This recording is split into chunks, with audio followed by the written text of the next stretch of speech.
Bien, après, ben, alors, culture du haricot, ah, ça, l'infernal. En culture du haricot, on est mortel. Il n'a jamais trop aimé ça. Aux noix, en plus.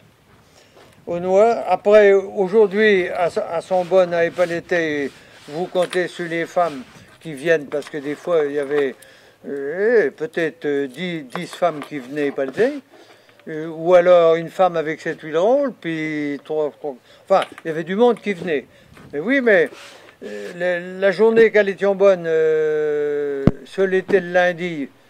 Ah, le lundi, on fera notre lessive, venions pas. Puis le mardi, alors le lundi puis le mardi, on faisait du soleil, puis le mercredi, on était en sèche. Vous voyez, on ne m'a jamais trop emballé, ça. Puis après, après, on s'est arrêté. Après, le frangin était malade. On s'est arrêté et puis on a vendu des vaches parce qu'on avait quand même, pour remplacer les artichauts congelés plus les haricots qui se vendaient plus, parce qu'un peu avant 70, les haricots étaient finis. Hein. À cause à cause que les femmes avaient trouvé une place soit à l'usine, soit en ville, et puis avec 2 salaires, on n'avait pas à s'embêter et casser du haricot, on achetait une boîte. Hein. Vous voyez ce qu'il veut dire, la Chine. Alors, l'haricot était terminé. Et après, on l'a été terminé. C'est fini. Alors, moi, il n'y avait pas le choix. Il est resté. Alors, on a eu des vaches jusqu'en 78.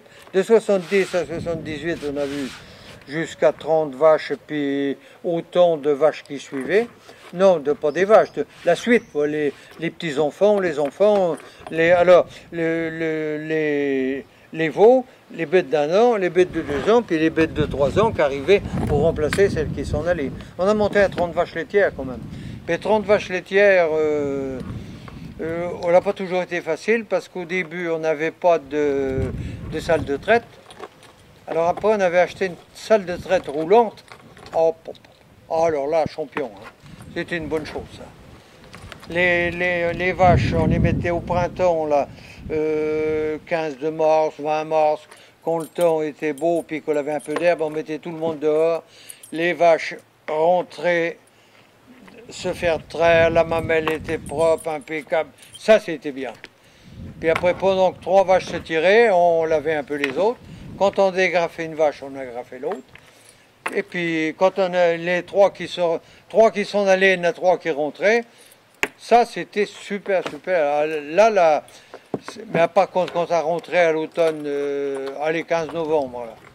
Alors, tout le mois de novembre, tout le mois de décembre, tout le mois de février, jusqu'au 15 de mars, dans la bouse jusqu'au cou, hein. C'était infernal, quoi. Infernal, mais enfin bon. Alors après, le frère a abandonné en 78 parce qu'il avait mal à la colonne. Et il me suis trouvé tout seul. Il ne pouvait pas tout seul gérer 30 laitières tout seul, c'était pas possible. Mais non, parce que la traite, on est 365 jours l'année. Quand vous êtes plus que tout seul en plus, parce qu'il était plus que tout seul là. La femme était partie là. Il était plus que tout seul. Il a dit allez hop, on a vendu les vaches. Puis je me suis acheté un tracteur. Et puis, il a fait culture de maïs, alors blé tendre, blé dur, orge de printemps, pourquoi pas orge d'hiver, tournesol, et puis maïs. Alors, il a fait ça pendant 78 à 94-95, puis après, hop, retraite. C'est une bonne chose. Puis à la retraite, bâtiment. À la retraite, vous les avez vus les maisons en bas là? Non, vous n'avez pas descendu. Non, lesquelles? En bas là. Non, vous venez de la Vermeille. Non, il n'y avait plus que les murs. Alors il a fait 2 maisons. Puis après, il a réparé la mienne. Et puis après, en dernier lieu, il a réparé aussi les maisons de ma mère. Ou que Mustapha...